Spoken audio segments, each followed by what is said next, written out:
आइए दोस्तों, study IQ education में आप सबका स्वागत है। डीएलएड चतुर्थ सेमेस्टर प्रथम प्रश्न पत्र आरंभिक स्तर पर भाषा तथा गणित के पाठन लेखन क्षमता का विकास, इसका आज हम लोग देखेंगे चौथा पार्ट। ठीक है, इसके 3 पार्ट हो चुके हैं। तो चौथा पार्ट में हम लोग 151 क्वेश्चन से स्टार्ट करते हैं। ठीक है, तो आइए क्वेश्चन की तरफ बढ़ते हैं। ज़्यादा से ज़्यादा वीडियो को शेयर करिए आप लोग और लाइक करिए, और अगर नए हैं तो सब्सक्राइब करिए। हिंदी का संबंध किस लिपि से है? देवनागरी, ब्रह्मी और सा नंबर में आ और बा दोनों, और इनमें से कोई नहीं। तो इसका राइट जवाब हो जाएगा आपका आ नंबर। क्या हो जाएगा? देवनागरी से है। हिंदी शिक्षक जब शिक्षण कार्य करता है तो उसे कराना चाहिए सस्वर वाचन, मौन वाचन, इनमें से दोनों या कोई नहीं। ठीक है, मतलब कि आ और बा दोनों कराना चाहिए।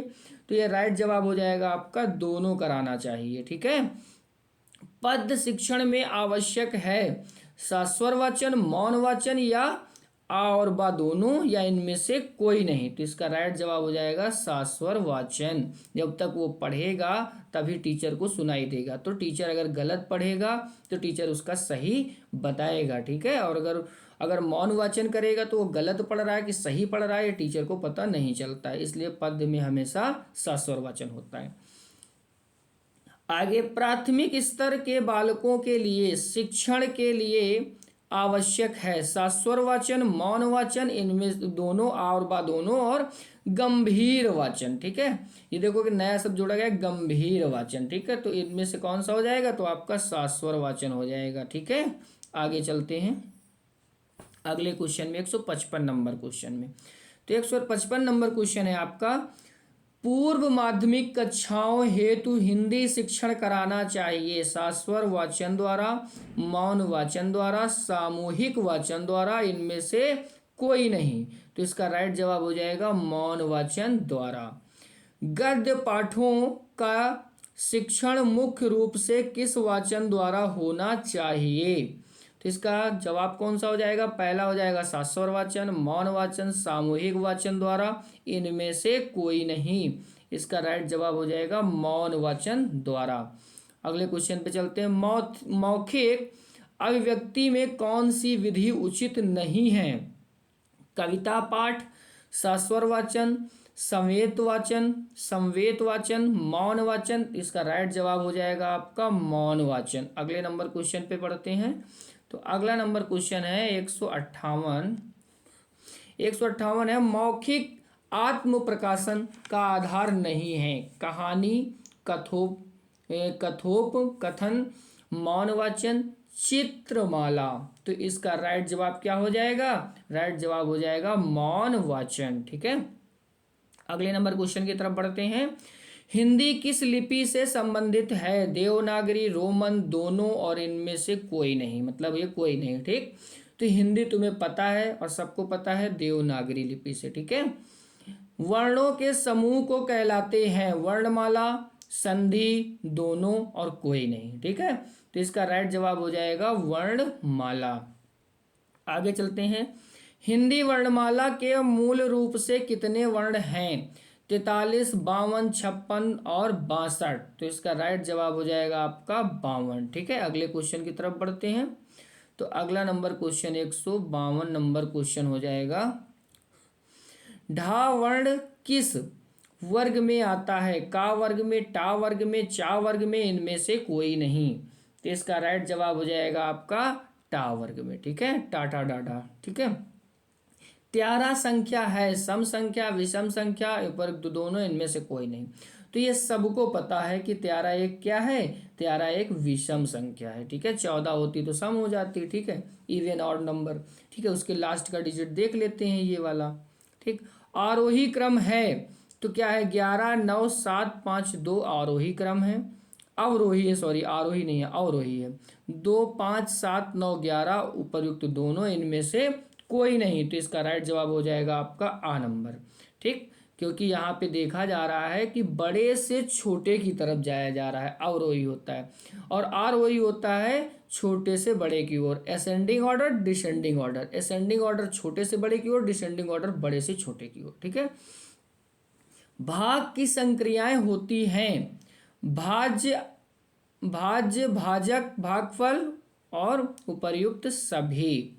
तो इसका राइट जवाब हो जाएगा आपका द नंबर, उपर्युक्त सभी। आगे चलते हैं हम लोग। इसमें देखो हिंदी में हिंदी नहीं, ये तो हिंदी है नहीं, हमने सोचा हिंदी शायद पढ़ाते पढ़ाते भी पता नहीं चल पा रहा है, ठीक है। तो इसमें सारी चीज़ें आती हैं, हिंदी भी आती है आपकी, गणित भी आती है, सब आती हैं। तो भाषा है ना, तो भाषा के शब्द भी आते हैं। तो आगे चलते हैं हम लोग 66 नंबर क्वेश्चन में। भाषा शिक्षण के पक्ष हैं पाठन, लेखन, व्याकरण, उपर्युक्त सभी। तो इसका राइट जवाब हो जाएगा उपर्युक्त सभी। भाषा शिक्षण के पक्ष सभी हैं, लिखना, पढ़ना, बोलना, व्याकरण भी आनी चाहिए, ठीक है। व्याकरण नहीं आएगी तो आप शब्दों का सही इस्तेमाल नहीं कर पाएंगे, ठीक है। भाषिक, भाषिक अज्ञानता संबंधित समस्या है, लिपि संबंधित अज्ञानता और व्याकरण का अपर्याप्त ज्ञान, सही विराम चिन्हों के प्रयोग का अभाव, उपर्युक्त में से सभी। तो इसका राइट जवाब हो जाएगा उपर्युक्त में से सभी। आगे चलते हैं हम लोग आज के 168 नंबर क्वेश्चन पे। 99 में दहाई है, इकाई पहले होती फिर दहाई होती है तो 9 हो जाएगी, सीधा सा, इसमें कुछ सोचना ही नहीं है, ठीक है। सीधा सा इसमें 9 हो जाएगा, ठीक। ये आए हुए क्वेश्चन है सारे बीटीसी में। हिंदी में स्वर होते हैं, तो हिंदी में कितने स्वर होते हैं तो सबको पता है कि 11 स्वर होते हैं, ठीक। मनुष्य के उच्चारणों प्रयोग अवयव हैं काकल्य, कंठ, दंत, उपर्युक्त सभी। तो ये सभी उपर्युक्त हैं, ठीक है। कंठ का वियोग भी होता है, दंत का भी होता है, काकल्य का भी होता है, ठीक। आगे चलते हैं। ध्वनि विज्ञान में अध्ययन किया जाता है मानव के मुख से निकली श्वास का, मानव के मुख से निकली ध्वनि का, मानव के मुख से निकली चीख का, इनमें से कोई नहीं। तो किसका अध्ययन किया जाता है, तो इसका राइट जवाब हो जाएगा आपका मानव के मुख से निकली ध्वनि का, ठीक है। आगे चलते हैं हम लोग। आगे 172 नंबर क्वेश्चन पे चलते हैं। तो 172 नंबर क्वेश्चन है ओष्ठाकृति के आधार पर स्वर होते हैं वृत्ताकार स्वर, आवृत्ताकार स्वर, आ और बा दोनों, इनमें से कोई नहीं। इसका राइट जवाब हो जाएगा आपका आ और बा दोनों। व्यंजनों को उच्चारण की दृष्टि से बांटा गया है 2 भागों में, 3 भागों में, 4 भागों में और 5 भागों में। तो यह आपका हो जाएगा 3 भागों में, ठीक है। आगे चलते हैं। ध्वनियों के उच्चारण में होने वाले यत्न को प्रयत्न कहा जाता है। यह होता है स्वर यंत्री में कंपन से, श्वास की मात्रा से, जिह्वा के अन्य अवयव द्वारा, उपर्युक्त में से सभी। तो इसका राइट जवाब हो जाएगा उपर्युक्त में से सभी। निम्नलिखित में से दंत व्यंजन है ना, का, चा और ड़ा। तो इसका राइट जवाब हो जाएगा आपका ना, ठीक है। आगे चलते हैं हम लोग चलते हैं 76 नंबर क्वेश्चन पे। Question number 76। तो क्वेश्चन नंबर 76 है आपका आश्चर्य, हर्ष, शोक, उत्साह इत्यादि व्यक्त करने में प्रयोग होता है। बीटीसी 2016 में आया हुआ क्वेश्चन है। अल्प विराम, अर्ध विराम, पूर्ण विराम, विस्मय बोधक का, ठीक है। तो किसका प्रयोग होता है, तो होता है विस्मय बोधक चिन्ह का, ठीक है। उसके उच्चारण, किसके उच्चारण में निचला ओंठ ऊपरी दांतों को स्पर्श करता है, आ, बा और ये दोनों, आ, बा दोनों, और इनमें से कोई नहीं। तो ये आपका बा नंबर में, ठीक है। अगले नंबर क्वेश्चन की तरफ बढ़ते हैं। तो अगला नंबर क्वेश्चन 178 क्वेश्चन 178 लिखा है वाक्य में जहां बहुत सी कमी ठहराना होता है वहां प्रयोग होता है पूर्ण विराम, अल्प विराम, आबा दोनों, इनमें से कोई नहीं। तो इसका राइट जवाब हो जाएगा अल्प विराम, थोड़े थोड़े विराम लेकर के। 4328 में दहाई वाली संख्या है, इकाई और दहाई 2 हो जाएगी, ठीक। इनमें से तो ये तो तुरंत बहुत ही आसान क्वेश्चन है। आगे चलते हैं। जब आंकड़े को घटाते हुए क्रम में घटते हुए क्रम में लिखा जाता है तो उसे कहते हैं अनंतर क्रम, अनंतर क्रम, अवरोही क्रम, आरोही क्रम और नियत क्रम। तो इसका राइट जवाब हो जाएगा आपका अवरोही क्रम। ठीक, आगे चलते हैं हम लोग 181 नंबर क्वेश्चन पे। तो आज का 181 नंबर क्वेश्चन की तरफ बढ़ते हैं। आगे चलते हैं। निम्न में से स्वर नहीं है आ, ई, उ और जा। तो स्वर नहीं है, कौन सा नहीं है? तो इसमें आपको साफ साफ समझ में आ रहा है कि स्वर कौन सा नहीं है, ये जा, ये व्यंजन है। ठीक है, आगे चलते हैं। छा वर्ण किन दो वर्णों के मिश्रण से बनता है? का और सा, चा और छा, का और सा और छा और आ। तो इसका राइट जवाब हो जाएगा छा और आ से। निम्नलिखित में अयोग वाह है? आ छोटा, बड़ा, छोटी, बड़ी, अंग, आहा और ए और ऐ। तो इसका राइट जवाब हो जाएगा आपका अंग और आहा। वाक्य में गुण होते हैं सार्थकता, क्रमबद्धता, योग्यता, उपर्युक्त में से सभी। तो इसका राइट जवाब हो जाएगा उपर्युक्त में से सभी। आइए आगे बढ़ते हैं, अगले नंबर क्वेश्चन की तरफ चलते हैं, 185 की तरफ। मुझसे बैठा, मुझसे बैठा नहीं जाता उदाहरण है? कृतिवाच्य, कर्मवाच्य, भाववाच्य, विधिवाच्य। ठीक है, तो इसका राइट जवाब हो जाएगा आपका कृतिवाच्य। ठीक है, अगले नंबर क्वेश्चन की तरफ बढ़ते हैं। तो श्वास के आधार पर व्यंजनों का वर्गीकरण होता है? अघोष एवं सघोष एवं अघोष, अनुस्वार एवं अनुस्वार एवं अनुनासिक, स्पर्श एवं ऊष्म, अल्प प्राण तथा महाप्राण। ठीक है, तो ये कितने हो जाते हैं? तो ये अल्प प्राण और महाप्राण, मतलब कम सांस लो तो अल्प प्राण, ज्यादा सांस लो तो महाप्राण। एक मात्रा और दो मात्रा।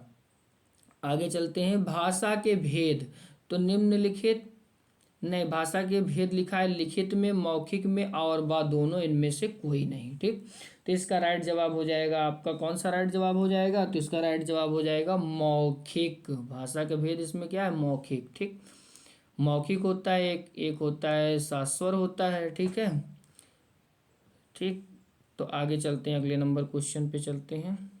अगले नंबर क्वेश्चन है, किसी वाक्य की पूर्णता पर विराम चिन्ह लगता है? अल्प विराम, पूर्ण विराम, प्रश्नवाचक और लाघव चिन्ह। तो इसका राइट जवाब हो जाएगा आपका पूर्ण विराम। बिना सोचे समझे अधिक खर्च करने वाले के लिए एक शब्द, कृपण, कंजूस, अव्ययी और मित व्ययी। ठीक, तो इसका राइट जवाब हो जाएगा कंजूस। क्या हो जाएगा? इसका राइट जवाब हो जाएगा कंजूस। लेकिन कंजूस कैसे हो जाएगा? कंजूस इसलिए नहीं हो जाएगा क्योंकि कंजूस तो आदमी खर्चे ही नहीं करता है। ठीक, तो इसका राइट जवाब क्या हो जाएगा? अपव्ययी हो जाएगा। ठीक है, जो बिना सोचे समझे खर्च कर देता है। ठीक, तो ये नहीं होगा। आगे चलते हैं 190 नंबर क्वेश्चन पे। 190 नंबर क्वेश्चन है आपका, किसी संख्या के दाहिनी ओर शून्य रखने पर वह संख्या बढ़ जाती है? 10 गुना, 20 गुना, 2 गुना और 5 गुना। तो कितनी बढ़ जाती है? तो ये आपकी 10 गुना बढ़ जाती है। ठीक भाई, देखो एक है, एक के आगे तुमने जीरो लगा दिया तो 10 गुना हो गया, 10 के आगे एक जीरो और लगा दिया वो और 10 गुना हो गया, 10 का 10 गुना हो गया। ठीक, 3 अंकों की सबसे बड़ी संख्या होती है, तो 3 बार 9 लिख लो, 3 अंकों की सबसे बड़ी संख्या हो जाएगी इसमें। ठीक, 3478 में सैकड़े वाली संख्या, इकाई, दहाई, सैकड़ा, 4 हो जाएगी। राइट जवाब आपका। ठीक, क्या हो जाएगा राइट जवाब इसमें आपका? राइट जवाब हो जाएगा आपका, ये हो जाएगा।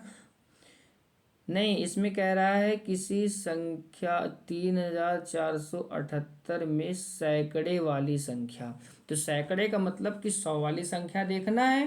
ठीक, तो सैकड़े में 100 वाली संख्या कौन सी हो जाएगी? तो यहाँ पे हो जाएगी इकाई, दहाई, सैकड़ा, हजार।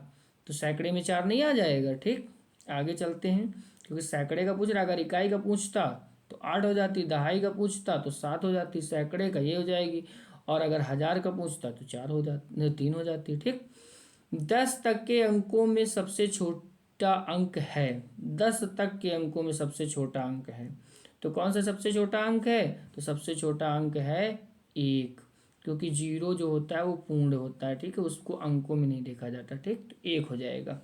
आगे चलते हैं, आज के बिल्कुल लास्ट क्वेश्चन पे चलते हैं। आज का लास्ट क्वेश्चन 194 क्वेश्चन है। क्या है? निम्न में से शुद्ध शब्द है? अंतराक्षरी, अत्यांक्षरी, अनंतक्षरी और अनंताक्षरी। ठीक है, अंताक्षरी जैसे होती है ना, कहते हैं अंताक्षरी खेलते हैं, तो अंताक्षरी होती है। क्या होती है? अंताक्षरी। तो ये आपका डीएलएड चौथे सेमेस्टर प्रथम प्रश्न पत्र आरंभिक स्तर पर भाषा एवं गणित के पाठन लेखन क्षमता का विकास पूर्ण रूप से ऑब्जेक्टिव क्वेश्चन समाप्त हुए चौथे पार्ट में। ठीक है, तो ज़्यादा से ज़्यादा वीडियो को शेयर करिए आप लोग अपने सगे संबंधियों को, आसपास लोगों को, और इस चैनल के बारे में बताइए। ज़्यादा से ज़्यादा आने वाले समय में first semester, second semester, third semester, fourth semester की सारी नोट्स जो होती है हैंड राइटिंग वाली, उसको हम डिस्क्राइब करेंगे अच्छे से, जो कि आज तक में यूट्यूब चैनल में कोई नहीं किया होगा, वो काम मैं करूँगा। ठीक है, जो कि आप अगर पढ़ लेंगे तो बीटीसी फिर आपके लिए कोई खेल हो जाएगा। बीटीसी पूरा, बीटीसी तो आप चुटकियों में निकालेंगे। ठीक है, इस तरीके के क्वेश्चन मैं लेके आऊँगा, इस तरीके के नोट्स लेके आऊँगा। ठीक है, बट ज़्यादा से ज़्यादा आप लोग जुड़िए। ठीक है, नए हैं तो सब्सक्राइब करिए, चैनल को लाइक करिए, और अगर आप पहले से हैं तो लाइक करिए, कमेंट करिए।